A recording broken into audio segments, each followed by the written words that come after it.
और बबरकत नाम में आप सबकी सलामती हो। आपकी भी सलामती हो। आए हम खुदा के कलाम के तरफ ध्यान लगाते हैं। ज़बूर 37 और उसकी चौथी और पांचवी आयत का आज हम मुताला करेंगे जी।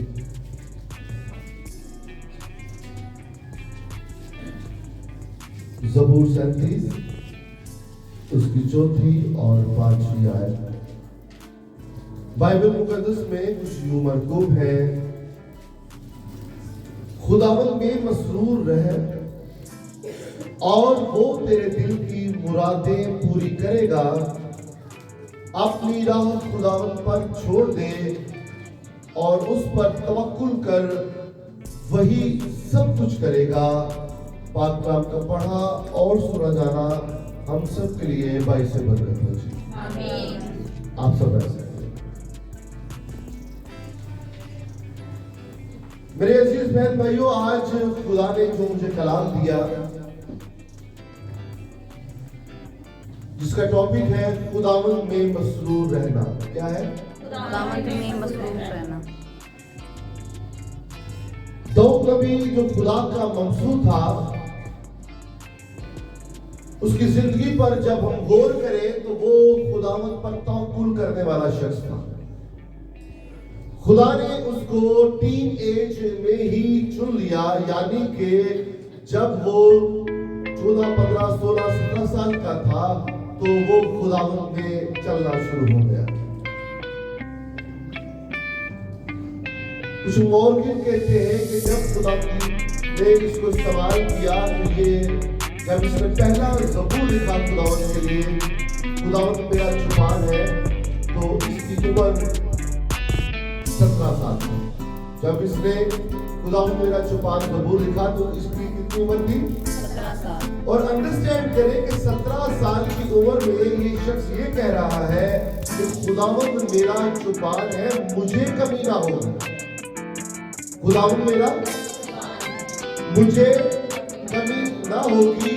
वो मुझे हरी हरी चरागाहों पर बिठाता है, वो मुझे राहत के चश्मों के पास ले जाता है, वो मेरी जान को बहाल करता है, वो मुझे किशोर करता है, वो मुझे उठाता है, उठा खड़ा करता है, वो काबू की तरह मेरा जोर देता है, क्योंकि खुदावंद मेरा जुबान है। आगे वो कहता है कि बल्कि कवा मौत के साया की वादी में से मेरा दूर हो। भाई मैं किसी बला से नहीं डरूंगा, क्योंकि तू मेरे साथ है, यानी खुदा मेरे साथ है। अब वो सारा तवक्कुल खुदावंद पर रखता है। इसका मतलब यह है कि वो खुदावंद में मसरूर रहने वाला शख्स था, वो खुदावंद पर बिलीव करने वाला शख्स था। वो दुनिया को नहीं बल्कि खुदा को अपना जोरे बाजू समझता था। हालेलुया। और जरूरत ये भी है, ज़बूर 37 में यहाँ पर ये बयान करता है कि खुदावंद में मसरूर है तो वो तेरे दिल की मुरादें पूरी करेगा। तो उसकी दिल की मुरादों को खुदावंद ने पूरा किया। तो वो हमें ये बताता है कि अगर आप चाहते हैं कि आपके दिल की मुरादें पूरी हो, आपकी जिंदगी में सुकून आए, आपकी जिंदगी में इत्मीनान आए, आपकी जिंदगी में तसल्ली आए, तो भाई कुछ और नहीं कि आपको क्या करना है, खुदावंद में मसरूर।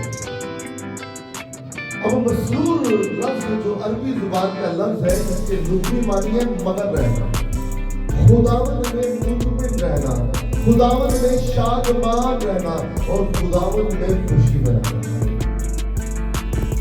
जब हम खुदावंद में मसरूर होंगे तो मैं ये नहीं कहता कि और नहीं आपकी जिंदगी में खुशी होगी, शादमानी होगी, क्योंकि जो जैसे ही आप खुदावंद यीशु मसीह को कबूल करते हैं, आप सीधा फिरदौस में नहीं जाते, आप हालते जन्नत में। आप हालते क्या मतलब है? जंग में क्या होता है? लड़ाई झगड़ा होता है। एक फौज दूसरे पर चढ़ाई करती है, एक शख्स दूसरे को मारने के दर पर खड़ा होता है ताकि वो उसको गिरा दे और खुद जीत जाए। हालेलुया। तो मैंने क्या कहा कि जब आप खुदाम यीशु मसीह को कबूल करते हैं तो आप सीधा फिरदौस में नहीं जाते।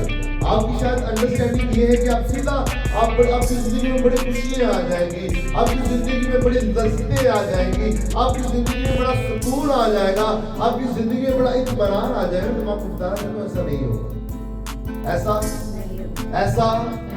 ऐसा बल्कि क्या होगा, अब आप जब खुदाम यीशु को मानेंगे, खुदाम यीशु मसीह पर तकिया रखेंगे, उसको अपना खुदा और खुदावंद मानेंगे, तो क्या इब्लीस को आप अच्छे लगेंगे? आपको इब्लीस को अच्छे लगेंगे? क्या होगा? मुश्किलात का सामना करना होगा। वो आपकी जिंदगी में कदम कदम आपकी जिंदगी में खड्डे खोदेगा, वो जाल बिछाएगा, क्योंकि आप उसमें फंस जाए, आप उसमें फंस जाए, आप उसमें धंसते जाए। और ऐसा ही होगा, और ऐसा लेकिन ये किनके साथ होता है? अब कितने लोग खुदा को रसूल हैं और अपनी जिंदगी में देखिए, झांक कर देखिए, क्या मुश्किलात है, क्या मुश्किलात है, क्या मुश्किलात है, बोले जी। तो आप मसीही होते हुए मुश्किलात से बच नहीं सकते। आप एक मसीही होते हुए, ईमानदार होते हुए मुश्किलात से बच नहीं सकते, पर उस पर गलबा पा सकते हैं। Hallelujah, hallelujah. तो डरना नहीं है, परेशान नहीं होना है, हरासा नहीं होना है, टेंशन में नहीं आना। अरे आपसे पहले के लोगों के साथ भी परेशानी आई थी, मुसीबतें आई थी। आप जितने भी लोगों को देख ले जो बाइबल मुकद्दस में जो आज दुनिया को याद रखती है, आसानी से उनको सब कुछ नहीं मिला है। बाइबल मुकद्दस में लिखा है कि जान देने तक वफादार है तो मैं तुझे जिंदगी का ताज दूंगा। उन्होंने अपनी जिंदगी गंवाई है और अपनी जिंदगी गंवाकर यीशु को पाया है। अरे यीशु मसीह ने ताजों का ताज इसलिए अपने सर पर नहीं रखा है उसको शौक था, बल्कि खुदा यीशु मसीह ने अपने सर पर कांटों का ताज इसलिए रखा ताकि आप जिंदगी का ताज हासिल करें। Hallelujah, hallelujah. आई जोरदार तालियों से तो जब थोड़ी सी उम्र आपको होती है, थोड़ा सा कांटा चुपता चीज ही क्यों निकलती है? खुदा के साथ चलना भी आसान है। आज किसी इंसान के साथ चलना आसान काम नहीं है भाई, मैं आपको रियलिटी बताता हूं। आप जब किसी इंसान के साथ चलते हैं तो उसकी बातें माननी पड़ती हैं। कभी देखते हुए अंधा होना पड़ता है, कभी सुनते हुए बहरा होना पड़ता है, और कभी बोलने को दिल करता है तो गूंगे होना पड़ता है। फिर रिश्ते निभते नहीं निभाने पड़ते, रिश्ते नित्य नहीं निभाने पड़ते। तो खुदा के साथ चलना बड़ा मुश्किल है, आसान काम नहीं है। मसीहत कांटों की सेज है, मसीहत जिंदगी का रास्ता तो है, लेकिन ये रास्ता इतना आसान रास्ता नहीं है भाई, ये रास्ता। लेकिन जो कोई भी खुदावंद में मसरूर रहा है, जो कोई भी खुदावंद में मगन रहा है, खुदा ने उसको जिंदगी का ताज दिया है। हालेलुया। अब अब्राहम की एग्जांपल जब देखते हैं तो अब्राहम तो जब खुदा ने कहा कि मैं तेरी नस्ल को सितारों से और रेत के जर्रों से ज्यादा बढ़ाऊंगा, तो उसकी उम्र जो थी वो 75 साल की। कितनी उम्र थी जिसकी?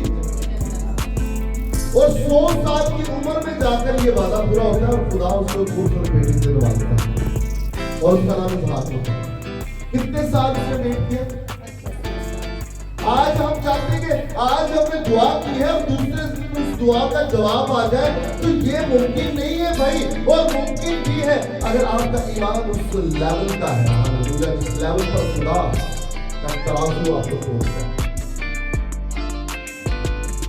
75 साल की उम्र थी और 100 साल की जाके मतलब उम्र में उसको खुदा बेटा देता है। 25 साल उसने वेट किया। कितने साल? 25 साल। आज हम एक हफ्ता, 2 हफ्ते, 1 महीना वेट नहीं करते, चीखा निकलने शुरू हो जाते। आज मैं जो खुदा के साथ अरे खुदा के साथ आटा क्यों लगाना है? खुदा के साथ आप खुदा के बारे में जितना बुरा कहेंगे, यकीन जाने आप उतने मुसीबतों में फंसते जाएंगे। इस्राएल कौम को खुदा ने मिस्र की गुलामी से लेकर आया और बियाबानों में लेकर चला। 40 दिन का सफर था। वो खुदा जानता है उन्होंने अपनी बुरी रविशों से, अपनी गंदी हरकत से 40 दिन के सफर को कितने साल का सफर बना लिया? 40 साल का। 40 साल का। और खुदा हमें देने के दर पर होता है, यकीन कहते वो कहता है मैं खटखटाता हूं, तू दरवाजा नहीं खोलता। और खुदा देना चाहते हम लेना नहीं चाहते, क्योंकि हम उसमें मसरूर नहीं होते। जैसे हवा के थपेड़े आते हैं तो यकीन जान हमारा ईमान मुतज़लज़िल होना शुरू हो जाता है। कभी कभी हम क्या करते हैं, इंसानों को छोड़कर हम खुदा के साथ टकराव कर लेते हैं। बाइबल में लिखा है खुदा से बेमसरूर है, यारे मगन रह, मुतमिन रह। अरे जिसने आपको जिंदगी दी है वो जिंदगी का ताज भी देगा। जिसने आपको जिंदगी दी है वो आपको बरकत भी देगा। जिसने आपको जिंदगी दी है वो आपको सरफराजी भी देगा। जिसने आपको जिंदों की जमीन पर जिंदा रखा है और अशरफ मखलूकात पैदा किया है वो आपको जलाली भी देगा। हालेलुया। बिना बरकत भी कभी नहीं करेंगे। लेकिन कंडीशन क्या है? खुदावंद में मसरूर है। खुदावंद में जिस हाल में भी खुदा ने रखा है आप मुतमिन रहे। इंसान की ख्वाहिशें इतनी ज्यादा है, यकीन जाने वो मिट ही नहीं सकती। लेकिन मैं आपको बताना चाहता हूं कि खुदावंद में मसरूर रहेंगे तो वो आपके दिल की मुराद नहीं, जमा इसी का है, मुरादें पूरी करें। यकीन करें आप मसरूर रहेंगे, रात को सोएंगे तो सुबह आपको हो जाएगा। अब क्यों नहीं होता? क्यों नहीं होता? क्योंकि हम मुतज़लज़िल होना शुरू हो जाते हैं। खुदा हमें इस तरफ रास्ता दिखाता है, हम इस तरफ चलते हैं। मसीही होते हुए आप इस तरह से बच नहीं सकते। अंडरस्टैंड कर सकते? आप कहते हैं मैं मसीही हूं, कितने लोग कहते हैं मैं मसीही हूं? और मैंने ये कहा कि अपने अंदर झांक के देखिए क्या सारी चीजें पूरी खुशहाली है। लेकिन यकीन जाने मुमकिन नहीं। अगर आज जो चीज आपके पास नहीं है इसका मतलब ये नहीं है कि हमेशा नहीं होगी। अरे होगी। आसमान के नीचे हर काम जो होता है उसका एक वक्त होता है। जिस तरह पैदा होने का वक्त है और मर जाने का एक वक्त है, खुशी का एक वक्त है और रोने का एक वक्त है, इसी तरह बरकत हासिल करने का भी वक्त है। मैंने कहा ईमानदारों का बाप है, ईमान में मुतज़लज़िल नहीं हुआ। 75 साल की उम्र में वादा किया और 100 साल की उम्र में जाके पूरा हो रहा है। अगर ये बातें सिर्फ उसके लिए नहीं है, आपके और मेरे लिए, ताकि हमारा ईमान जो है वो डावाडोल ना हो। वो डावाडोल, लेकिन डावाडोल हो जाता है। अपने दिल को समझाए, यकीन जाने चर्च बदलने से बरकतें नहीं मिलेंगी। चर्च बदलने से बरकतें नहीं मिलेगी। बरकत आपको एक जगह रुक कर ही मिलेगी। एक जगह रुक जाए, ठहर जाए, खड़े हो जाए, झुक जाए खुदावंद के नजदीक, यकीन जाने वो आपको देगा और आसमान के नीचे खोल कर देगा और आपके पास इतनी बरकत होगी, इतना कुछ होगा कि आपके पास रखने की जगह नहीं होगी। ये गलत तालीमात है। चलो जी यहाँ से नहीं मिला तो हम वहां पे चले गए, वहां से नहीं मिला, ये हमारा गलती होती है। ये हमारा गलती होती है। अब्राहम ने अपने खुदा को नहीं छोड़ा है। मुश्किलात आई है, वो दिन ब दिन बूढ़ा होता जा रहा है। हड्डियों में ताकत नहीं है, जिस्म में ताकत नहीं है, पट्टों में खिंचाव वो ताकत नहीं है, खिंचाव बढ़ता जा रहा है, बीमार होता जा रहा है, झुकता जा रहा है, लेकिन ईमान का दामन नहीं छोड़ा। ईमान में वो मजबूत रहा है। ईमान में वो, अगर आज कुछ आपके साथ बुरा हो रहा है तो उसका जिम्मेदार खुदा या कोई और नहीं है, आप खुद हैं। हालेलुया। इंसान की इतनी औकात नहीं वो खुदा के सामने खड़ा हो सकते हो कैसे कि मैं रास्तबाज हूं। रास्तबाजी तो खुदा की तरफ से बख्शिश है। हम तो इस लाइफ में उसके सामने खड़े हो सके, उसका फजल है कि वो हमें अपने घर में बुलाता है। हालेलुया। देखें, चेक करें कि हमारी जिंदगी में क्या कमी है, क्यों खुदा हमसे प्यार नहीं कर रहा, क्यों खुदा हमें नहीं दे रहा, क्योंकि हम वैसे खुदावंत में मसरूर नहीं है, हम दुनिया के कामों में मसरूर हैं, हम दुनिया की लज्जतों में मसरूर हैं, हम बहन भाइयों के कहां पे मसरूर हैं, हम दुनिया को छोड़ने के लिए तैयार ही नहीं है, दुनिया की बातों के ऊपर कान ज्यादा लगाते हैं, खुदा की बातों के ऊपर कान नहीं लगाता। दुनिया कहती है कि ऐसा कर लो, हम वैसा कर लेते, जब खुदा कहता है कि ऐसा करो तो हम नहीं करते। फिर बरकत कैसे मिलेगी? बरकत कैसे मिलेगी? खुदावंत में मुतमिन है। जिस हाल में खुदा ने रखा है, यकीन जाने किसी शख्स ने कहा कि हमेशा अपने से नीचे वाले बंदे को देखें, खुदा ने आपको कितना अच्छा बनाया है। तुम्हारी ख्वाहिशात ही कभी नहीं होती। अब यकीन जाने आप खुदा ने जानवर नहीं बनाया भाई, अशरफ मखलूकात बनाया। आप एक नॉर्मल इंसान है, आप देखें उन लोगों को जिनके हाथ पांव ही नहीं है, खुदा ने कितना अच्छा बनाया। और हाथ पांव क्यों है? काम करो भाई, हसद क्यों करते हो? काम करो, फिर काम पर खुदा बरकत डालेगा। हालेलुया। सुस्त घुटने और ढीले हाथ तो मेरे मसीहा को पसंद नहीं है। वो कहता है कि खुदावंद में मसरूर है, खुदावंद में, तो वो तेरे दिल की मुरादें पूरी करेगा। अब मसरूर है ना, मीम सीन रे वाओ और रे का मजमूआ है। हालेलुया। मीम से क्या करना है? आपने मरते दम तक उसका साथ नहीं छोड़ना, उसका यकीन है। थोड़ी सी मुश्किलात आ जाती है तो खुदा से हल जल्दी है। जब इस्राइल को मिस्र से निकली और बियाबान में उसने खुदा ने क्या, ਉੱਥੇ ਸਾਨੂੰ ਏਡੀਆਂ ਸੋਹਣੀਆਂ ਹਾਂਡੀਆਂ ਮਿਲਦੀਆਂ ਸੀ, ਉੱਥੇ ਇੰਨੇ ਚੁੱਲੇ ਖਾਣੇ ਸਾਨੂੰ ਮਿਲਦੇ ਸੀ। मूसा ਸਾਨੂੰ ਮਰਨ ਵਾਸਤੇ ਲਾਇਆ बियाबान ਦੇ ਵਿੱਚ। हालांकि खुदा आसमान से मन बरसाता था। खुदा किस चीज को पता है? और मन क्या था? फरिश्तों का खाना। फरिश्तों का खाना आम खाना नहीं है, फरिश्तों का खाना। खुदा बनाकर क्या करता था? वो बना के मतलब वो तमाम चीजों को प्रोवाइड करके, मैं अपनी अंडरस्टैंडिंग के साथ कह रहा हूँ आपको, तो खुदा खूबसूरत चीजों को पका के बनाकर वो इस्राएल कौम को पेश करता था। वो कोई आदत को तो नहीं कच्चे खाए, अंडरस्टैंड करें। उन्होंने वो हांडियां याद आ रहा था, जब खुदा प्रोवाइड करेगा तो कितना लजीज खाना होगा, और इनके नमक मिर्च भी पूरी पूरी होगी। Hallelujah, hallelujah. ना बोती होगी ना कट होगी, ना बेटा डिस्टर्ब होएगा। ये मैं आपको बाइबल की बात मैं आपको बता रहा हूँ कि जब खुदा खाना देगा तो वो सबसे बेस्ट होगा। हालेलुया, सबसे बेस्ट होगा। ये कोई नमक मिर्च होएगा, जब खुदा खाना देगा तो उस बेस्ट खाना होगा। तो अंडरस्टैंड करें, वो खाना खा के भी स्मूथ नहीं है, क्योंकि नतीजे से है। वो एक और पंजाबी का लफ्ज़ है कि ना शुक्रे सी, और क्या कह रहे हैं? सॉरी, बदनीयते थे, उनकी नीयत ठीक नहीं, उनकी नीयत में फतूर था।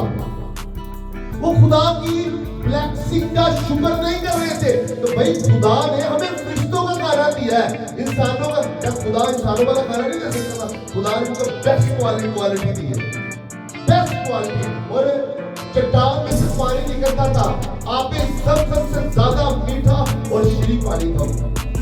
फिर भी वो ना शुक्रे थे, फिर भी वो ना शुक्रे थे। रोजी उत्थे सब कुछ अच्छा सी, उत्थे बढ़िया अच्छी गल्लां सी, उत्थे सी इंज करदे सा, उत्थे सी वो करदे सा।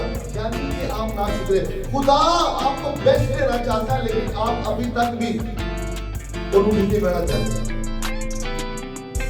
फिर खुदा ने क्या किया? जब खुदा के बारे में और मूसा के बारे में उन्होंने कुफर बकना शुरू किया, तो खुदा ने सांप बेचे, उड़ने वाले सांप फिर उनको मारना शुरू हो गए। क्या करना शुरू हो गए?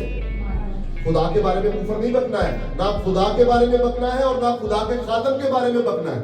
जितने लोग खुदा और खुदा खादम के बारे में कुफर बकते हैं ना, तो यकीन जाने वो मालूम है खुदा का खादम खुदा की आंख की पुतली के मुताबिक है। अंडरस्टैंड करना है आपको इस बात को। आपको खातून तो फरिश्ता नहीं होता, ये मैं आपको रियलिटी बता रहा हूँ, लेकिन ये आपके पास राइट्स नहीं है कि आप उसको आप खेचाखानी करना शुरू कर दे और कुफर पकड़ना शुरू कर दे, वरना मुसीबतें आएगी। मैं और ये मुसीबतें आप अपनी जिंदगी में देखिएगा, जो लोग आपके सामने एग्जाम्पल बने हुए हैं, जो खुदा के खादमों के बारे में गंदी बातें करते हैं, अरे वो उसका खादम है, अगर उसने कुछ गलत किया तो वो खुद पूछ लेगा उससे। हालेलुया। तो जो खुदा के बारे में या खुदा के खादम के बारे में गंदी बातें करते हैं, वो पहले मुसीबत जो पहले और बहुत नहीं पा जाते और वो यकीन जाने वो एग्जाम्पल बन जाते हैं लोगों के सामने।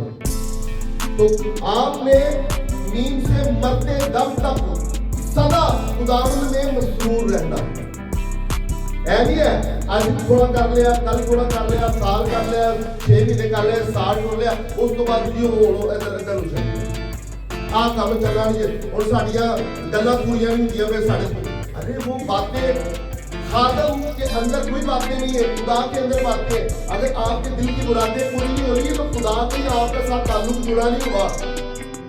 देने वाला कौन है? वो खुदा है भाई। हम तो जब से दुआ करते हैं पूरी हो गई या ना हो गई, वो आपका और आपका खुदा के साथ ताल्लुक है। अगर आपकी नीयत अच्छी है तो खुदा आपको जल्दी भी आपको बियाबान से छुटकारा दे देगा और मुल्क के प्रॉमिस लैंड है मौदा में लेकर चला जाएगा। हालेलुया।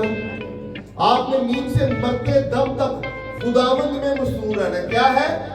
और बाइबल में क्यों मरते दम तक? मैंने कहा बाइबल में लिखा है भाई कि जान देने तक वफादार है तो मैं तुझे जिंदगी का ताज दूंगा।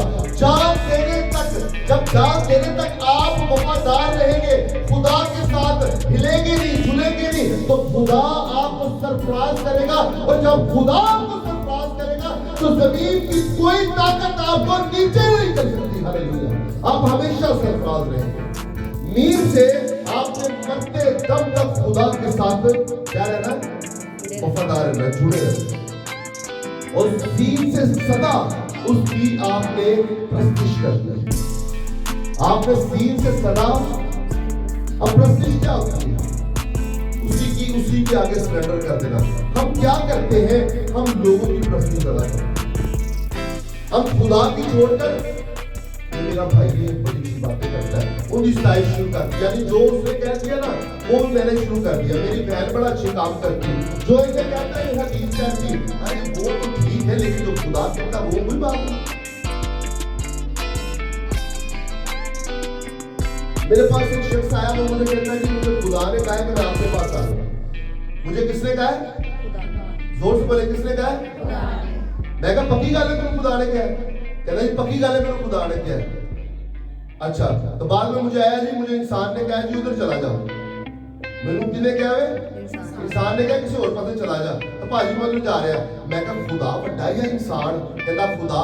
तो मैं कौन सी सुना नहीं सी, मैं और आदमी को दस चेक करता मैं इसको उधर चला गया। आजकल तो बुरे हाथ में ये चीजें खुदा को छोड़कर वो इंसानों की बातों की तरफ तर्फा करते हैं। तो आपने सदा खुदा की प्रस्तुत करनी है। वो इंसानों को खुश करते हैं, खुदा की तारीफ नहीं करते, इंसानों की प्रस्तुत करते हैं, इंसानों को खुश करने में रहते हैं, इसलिए उनकी मुश्किलें आसान नहीं होती। आपने नींद से मरते दम तक खुदा में मसरूर रहना है। सीन से आपने सदा उसकी प्रस्तुत करनी, इंसानों की प्रस्तुत नहीं करनी।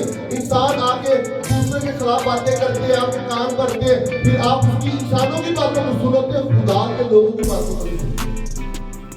नींद से मरते दम तक आपने खुदा के साथ मसरूर रहना है। सीन से सदा उसकी सताइश करनी है। और आगे क्या आ गया? रेत। आपने रेत से रास्तबाजी का पहनावा अपनाना है। रास्तबाजी क्या है? अच्छे काम करने, किसी के बारे क्रोध नहीं रखना, किसी के बारे गल्ला नहीं करनी, गोसप नहीं करना। जब आप खुदावंद में मसरूर रहेंगे तो आप अच्छे से काम करेंगे। अच्छे क्योंकि मसरूर है ना, उनकी सोबत में रहना होगी। तो जब आप खुदावंद की सोबत में रहेंगे, क्योंकि मसरूर है ना, मगर रहना उसके साथ साथ रहना। तो जब आप खुदावंद में रहेंगे तो उसकी सोबत में रहेंगे ना, तो खुदा क्या बुरी बातें गलत सिखाता है? बुरी बातें सिखाता है, बोले बुरी बातें, तो खुदा कभी किसी से कान नहीं भरेगा किसी तरह से। आपने अपने कानों को गंदी बातों से मना करना है, क्योंकि आप खुदावंद में मसरूर है। अगर आपके सामने कोई बात कर रहा है तो उससे कहे भाई नहीं करनी मेरे साथ बात, क्योंकि मैं खुदा का बंदा हूँ, खुदा की बंदी हूँ, तो मैंने खुदावंद में मसरूर रहना है। मैंने किस में मसरूर रहना है? खुदावंद में। मैंने तेरी बातों की तरफ ध्यान नहीं करना, वो आपकी बहन भी हो। मैं बाइबल बताती है कि एक वक्त आएगा आपकी बहन आपको छोड़ देगी, आपका भाई आपको छोड़ देगा, आपके माँ बाप छोड़ देंगे, लेकिन खुदा नहीं छोड़ेगा, क्योंकि उसने अपनी दोनों हथेलियों पर तुम्हारी सिर खोल रखी है। हालेलुया। गल्ला कितने सुनी है? किसकी बातें सुननी है? भैन भरावां दी, जेड़े शरीक ने है, जेड़ा कभी किसी का चंगा नहीं सोचते। अंडरस्टैंड कर रहे हैं? तो आपने खुदा की सुननी है। आपने नींद से मरते दम तक खुदावंद में मसरूर रहना है। आपने सीन से सदा उसकी सताइश करनी है। रे से आपने रास्तबाजी के काम करने हैं, और वाव से आपने वफादार रहना है। वाव से क्या रहना है? किसके साथ? और खुदा के खादिम के साथ। मूसा का जो शागिर्द था, कौन था? यशवा।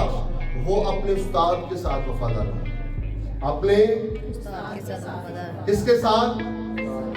वो आज के लोगों की तरह नहीं, आज इन्हों उस्ताद मान लिया, कभी उन्होंने पीर मान लिया, कभी उन्होंने मान लिया, कभी उन्होंने मान लिया, कभी उन्होंने मान लिया, तो फिर पता नहीं अपने आप ही मान लिया, लो जी मैं ही सब कुछ हो गया।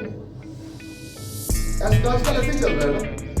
वो थोड़ी बहुत गल को समझ आ जाती है, गले कहते हैं कि मैं आप ही बड़ा कुछ हो गया, मेरे को ही आ गया, तो बाद में आपको चिंता नहीं होगी। यकीन जाने, जब तक खुदा ना खड़ा करे, खड़ा नहीं होना चाहिए। जब खुदा खड़ा ना करे, और जब खुदा खड़ा करते हैं, यकीन जाने कोई नीचा नहीं करता। वो पंजाबी में कहते हैं कि ऐसी बोली बोलोगे कोई ना कहे चुप, ऐसी बैठी बोलोगे कोई ना कहे उठ। तो अंडरस्टैंड करें कि जब खुदा आपको बोलने का मौका देता है, तो फिर दुनिया आपकी सुनती है। हालेलुया। जब खुदा आपको किसी चेयर पर बिठाता है, तो किसी के बाप की जरूरत नहीं कि वो आपको वहां बिठाता है। हालेलुया। कोई कहेगा हालेलुया। तो वाव से आपने वफादारी के साथ, वफादारी बड़ी जरूरी है। यशवा मूसा के साथ वफादार था, खुदा ने उसको वादे की सरजमीन में ले लिया। हालेलुया। बरकत भी। अलीशा एलिया के साथ वफादार था, खुदा वफा मिला उसे, लेकिन वक्त पर क्या मिला? इसलिए अपने उस्ताद के अंदर रहना बड़ा जरूरी है। खुदावंद के कभी हाथ के नीचे फ्रोक नहीं रहो। आज ही ना, आज साड़ी गर्दन में स्टील आ जाता है। तो मैं आपको ये बता रहा हूं कि खुदावंद में मसरूर रहना कितना जरूरी है। खुदावंद में मसरूर रहना कितना जरूरी है। ताबेदारी देना, ताबेदारी के साथ नींद से मरते दम तक आपने खुदावंद में मसरूर रहना है। ठीक है? सीन से सदा उसकी सताइश में आपने मसरूर रहना है। रे से रास्तबाजी के कामों में आपने मसरूर रहना है। वाव से आपने क्या करना है? वफादारी के साथ उसके साथ मसरूर रहना है। और रे से क्या करना है? दोबारा फिर आएगा, बोले आप क्या समझ आती है आपको? मीन, सीन, रे, वाव और रे क्या था? क्या समझते हैं? और रे से, हाँ जी, और फिर ये आएगा, क्या समझते हैं?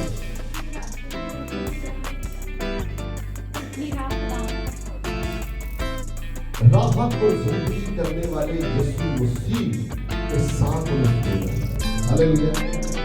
राहत को जिंदगी देने वाले यीशु मसीह में ये लफ्ज़ मैंने क्यों बोला? क्योंकि हम जो मसरूर रहना है, और आसमान और जमीन पर बहुत सारे खुदा और खुदावंद है, लेकिन हमारा खुदावंद कौन है? वो राहत और जिंदगी देने वाला खुदावंद यीशु मसीह। हालेलुया। आइए जोरदार तारीफ करें।